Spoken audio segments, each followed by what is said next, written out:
জাপানের এক শান্ত ছোট্ট শহর। সরু রাস্তা, কাঠের পুরনো বাড়ি, আর বসন্ত এলেই চারদিকে ঝরে পড়ে গোলাপি সাকুরা ফুল। সেই শহরেই পাশাপাশি দুটো বাড়িতে ছোট থেকেই বড় হয়ে উঠছিল দুজন, হারুতো আর আয়ামি। হারুতো ছিল শান্ত আর ভদ্র ছেলে।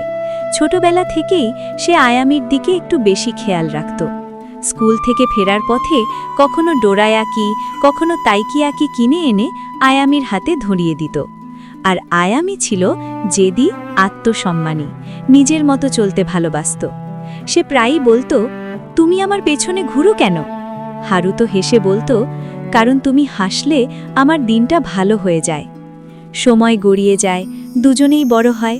হারুতোর মনে ভালোবাসা ধীরে ধীরে গভীর হয়, কিন্তু আয়ামি তখনও তাকে শুধু একজন ভালো বন্ধু হিসেবেই দেখে।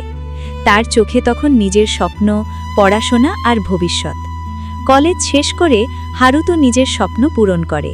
সে খুলে ফেলে ছোট্ট একটি মোমোর দোকান।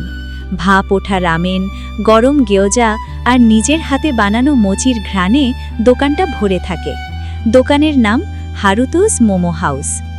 আয়ামি মাঝে মাঝেই সেখানে আসে, খায়, হাসে আর হালকা স্বরে বলে, আজ রামেনটা ভালো হয়েছে। এই কথাটুকুতেই হারুতোর মন ভরে যেত। সময়ের এক পর্যায়ে পারিবারিক চাপে আয়ামি বিয়েতে রাজি হয়। ভালোবাসা থেকে নয়, বরং বিশ্বাস আর নিশ্চয়তার জন্য সে হারুতোকে বিয়ে করে। হারুতো কিছু বলে না। সে মনে মনে শুধু ভাবে, ভালোবাসা আসতে সময় লাগে, সে অপেক্ষা করবে। কিন্তু শ্বশুরবাড়ির দিনগুলো আয়ামির জন্য সহজ ছিল না। হারুতোর মা আর দিদা তাকে আপন করে নিতে পারেনি। কথায় কথায় অপমান, অবহেলা সবকিছু সে নীরবে সহ্য করত। একদিন হারুতো সবকিছু নিজ চোখে দেখে ফেলে। সেই রাতে বৃষ্টি ভেজা জাপানি রাস্তায় দাঁড়িয়ে সে আয়ামির হাত ধরে বলে, চলো আমরা এই বাড়ি ছেড়ে চলে যাই। ছোট্ট একটা ভাড়া বাড়িতে শুরু হয় নতুন জীবন। দুটো ফুতন, ছোট রান্নাঘর, একসাথে বানানো মিসো স্যুপ আর অনিগিরি। অভাব ছিল, কিন্তু শান্তি ছিল। হাসি আর খুনসুটিতে দিন কেটে যেতে থাকে। একদিন আয়ামি ধীরে বলে, হারুতো, আমি তোমাকে ভালোবাসি। হারুতো কিছু বলতে পারে না। তার চোখ দিয়ে শুধু জল গড়িয়ে পড়ে।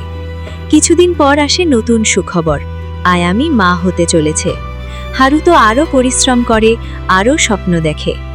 বসন্তের এক সকালে সাকুরা ফুল ঝরতে থাকে চারদিকে। হারুতো, আয়ামি আর তাদের ছোট্ট সন্তান হাত ধরে জাপানের শান্ত রাস্তায় হাঁটে।